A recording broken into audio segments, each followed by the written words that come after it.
Hello শিক্ষার্থীরা, আজকে আমি তোমাদের সামনে বার্বস ফর্ম নিয়ে উপস্থিত হয়েছি। ঠিক আছে, লক্ষ্য করো, ছন্দ আকারে লেখার চেষ্টা করছি যাতে করে তোমাদের সহজে বোধগম্য হয় এবং শিখতে পারো। আচ্ছা, কথা না বাড়িয়ে আমরা শুরু করে ফেলি। এ B1, B2, B3, মানে বার্বের তিনটা রূপ। বার্বের কয়টা রূপ? তিনটা রূপ। ঠিক আছে, কিন্তু অর্থগতভাবে বার্বের 5টা রূপ। ঠিক আছে, দেখো। আচ্ছা, বার্বের প্রথমে আমরা তিনটে রূপ নিয়ে আলোচনা করি। বেস ফর্ম কি? Base form, first form, first participle form, আবার base form, first form, first participle form.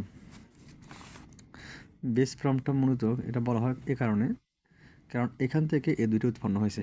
ঠিক আছে, B2 আর B3 উৎপন্ন হয়েছে বিধায় এটাকে বেস বলে, যার বাংলা অর্থ ভিত্তি। ঠিক আছে, শুরু করি তাহলে। Wake, woke, woken, wake, woke, woken, speak, spoke, spoken, speak, spoke, spoken, break, broke, broken, draw, drew, drawn, grow, grew, grown, grow, grew, grown, fly, flew, flown, fly, flew, flown, flown, flown। ঠিক আছে, land, land, land, sand, sand, sand। এটা একটা common, আসলে আরেকটা common word দিতে ভুলে গেছি, spend. ঠিক আছে, স্প্যান্ড দেওয়া উচিত ছিল। স্প্যান্ড, স্প্যান্ড, স্প্যান্ড হবে। ঠিক আছে, স্যান্ডের মতো আর কি। আচ্ছা, bring, brought, brought, bring, brought, brought, buy, bought, bought, buy, bought, bought. এখানে আরেকটা ওয়ার্ড লিখলে বলা হতো think, think, thought, thought, think, thought, thought. ঠিক আছে। আচ্ছা, get, got, gotten, get, got, gotten, forget, forgot, এই গট সমান। ঠিক আছে, ফরগট, এই ফরগটেন, সেম। ঠিক আছে, শুধু ফটা লাগিয়ে দিছি আর কি। তাহলে এটা খেয়াল করিও। লে, লেট, লেট, এর পর ওয়াই থাকলে ওয়াই উচ্চারণ হয় না। ঠিক আছে, লে, লেট, লেট, ফেই, ফেইট, ফেইট, ফেই, ফেইট, ফেইট। তাহলে এখানে কী হবে? সেই থাকলে সেইট, সেইট হইতো। ঠিক আছে। আচ্ছা, এবার আমরা অপর পৃষ্ঠে যাই। দেখো, rise, rose, risen, rise, rose, risen, take, took, taken, take, took, taken, give, gave, given, give, gave, given, see, saw, seen, see, saw, seen, write, wrote, written. তোমরা জানো যে ডাব্লিউ পরে আর্ট থাকলে ডাব্লিউ উচ্চারণ হয় না। ঠিক আছে, আবার কোনো শব্দের শেষে ই থাকলে, কোনো শব্দের শেষে কী থাকলে ই থাকলে ইটি উচ্চারিত হয় না, মনে থাকবে। দেখো, রাইট, রট, রিটেন,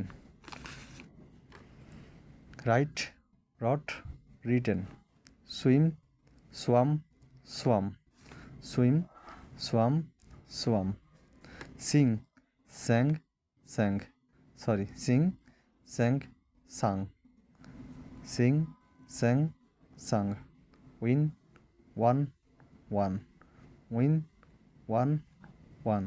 অনেকে কারণ অন উচ্চারণ করে, অনেক অন হবে না। ঠিক আছে, উদাহরণস্বরূপ ওয়ান্ডারফুল, ওয়ান্ডারফুল, WONDER, ওয়ান্ডারফুল। তাহলে বোঝা গেল কি এটা ওয়ান হবে। ঠিক আছে, উইন, ওয়ান, ওয়ান, টেল, টোল্ড, টোল্ড, টেল, টোল্ড, টোল্ড। এখানে একটা মিস্টেক হয়েছিল এটার জন্য। ঠিক আছে, সেল, সোল্ড, সোল্ড, এই যে সেম। ঠিক আছে, একটু লক্ষ্য করলে তোমরা পারবে। সেল, সোল্ড, সোল্ড, গো, ain't, gone. Go, ain't, gone. No, new, none. No, new, none. No, new, none. ঠিক আছে, কের পরে অ্যান থাকলে কেউ উচ্চারণ হয় না, ঠিক আছে, কের পরে অ্যান থাকলে কেউ উচ্চারণ হয় না, আর ওর পরে ডাব্লিউ থাকলে ডাব্লিউ উচ্চারণ হয় না, তাই এই জন্য কি নো, এই যে ডাব্লিউটা এই যে নিউ, ঠিক আছে, new, no, new, non. B, was, war, bin. Beta মূলত এখানে ইজ বোঝানো হয়েছে, ঠিক আছে, ইজ। বিটা মূলত কি ইজ বোঝানো হয়েছে। B, was, were, been. Dig, dug, dug. Dig, dug, dug. Drink, drank, drunk. Drink, drank, drunk. একটা গুরুত্বপূর্ণ কথা বলি তোমাদেরকে, এটা করার সময় দেখো মনে রাখবে, কোনো শব্দের শেষে যদি ইএন থাকে এটা অলওয়েজ ভার্ব থ্রি, এটা অলওয়েজ ভার্ব থ্রি। এন বা ইএন, এন ই যদি থাকে এটা অলওয়েজ ভার্ব থ্রি, ঠিক আছে। একটু দেখো, এই যে E N, E N, E N, N, N, N, এগুলো সবই স্ট্রং ভার্ব। কী ভার্ব? Strong verb. কোনো শব্দের শেষে যদি ই এন থাকে, মানে কোনো ভার্বের শেষে ওই যদি এন থাকে বা ইএন থাকে ওইটা স্ট্রং ভার্ব, ঠিক আছে। আর ইডি থাকলে এটা উইক ভার্ব হবে, ঠিক আছে। যখন লক্ষ্য করো, পরবর্তী ভিডিও নিয়ে আমি কি স্ট্রং ভার্ব এবং উইক ভার্ব সম্পর্কে আলোচনা করব, ঠিক আছে। নিত্য নতুন ভিডিও পেতে তোমরা সাবস্ক্রাইব করতে ভুলে যেও না। আল্লাহ হাফেজ।